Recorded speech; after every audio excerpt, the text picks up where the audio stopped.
तो बच्चों आज हम लोग जानेंगे प्रकाश के परावर्तन के बारे में। सबसे पहले हम लोग जानते हैं प्रकाश क्या है। ठीक, तो छोटे छोटे अनंत सूक्ष्म दीप्त फोटॉन कणों से मिलकर बनी हुई तरंगदैर्ध्य को प्रकाश कहते हैं। प्रकाश एक प्रकार की ऊर्जा है जो विद्युत चुंबकीय तरंगों के रूप में संचरित होती है और प्रकाश की चाल 3 × 10⁸ मीटर प्रति सेकेंड या 3 लाख किलोमीटर प्रति सेकेंड होती है। सूर्य से पृथ्वी तक प्रकाश को आने में लगभग 8 मिनट 20 सेकेंड या लगभग 500 सेकेंड का समय लगता है। ठीक, ये प्रकाश का परावर्तन है। प्रकाश के परावर्तन के लिए सबसे पहले हमको एक स्रोत का होना जरूरी है। किसका होना जरूरी है? स्रोत का होना जरूरी है, क्योंकि वहां से प्रकाश की किरणें वस्तु पर आपतित होंगी। और फिर उसके बाद प्रकाश की परावर्तित किरण का भी होना जरूरी है, तभी जाकर के प्रकाश का परावर्तन की घटना होगी। कभी हम लोगों ने सोचा है कि जब दर्पण के सामने खड़े होते हैं तो दर्पण में हमारा प्रतिबिंब बनता है, लेकिन दर्पण के पीछे अगर खड़े हो जाते हैं तो दर्पण के अंदर प्रतिबिंब नहीं बनता है। ऐसा क्यों होता है?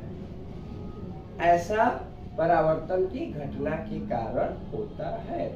जब हम लोग दर्पण के सामने खड़े होते हैं तो दर्पण की जो पहली सतह होती है उससे प्रकाश का परावर्तन होता है, किंतु दर्पण की जो दूसरी सतह होती है वह लाल ऑक्साइड से कलर कर दी गई होती है, जिसके कारण उससे प्रकाश आर पार नहीं जा पाता है और पहली सतह से प्रकाश का परावर्तन होने के कारण उस दर्पण के अंदर हमारा प्रतिबिंब बनता है। लेकिन जब हम लोग दर्पण के पीछे जाते हैं, खड़े हो जाते हैं, तो हमसे चलने वाली प्रकाश की किरणें दर्पण के अंदर पहुंच ही नहीं पाती हैं, क्योंकि पहली सतह ही लाल ऑक्साइड से कलय किया गया रहता है, जिसके कारण प्रकाश का परावर्तन न होने की घटना के कारण हमारा प्रतिबिंब दर्पण में बनता हुआ नहीं दिखाई देता है। समझ में आया?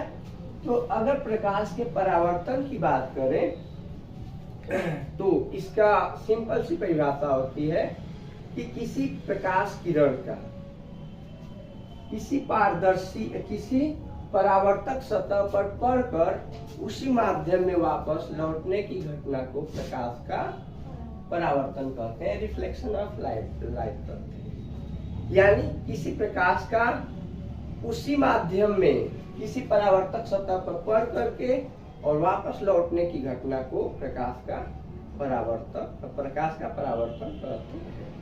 यानी परावर्तन की घटना एक ही सतह पर होती है, इसलिए परावर्तन के मुख्यतः 2 नियम है। कितने नियम है?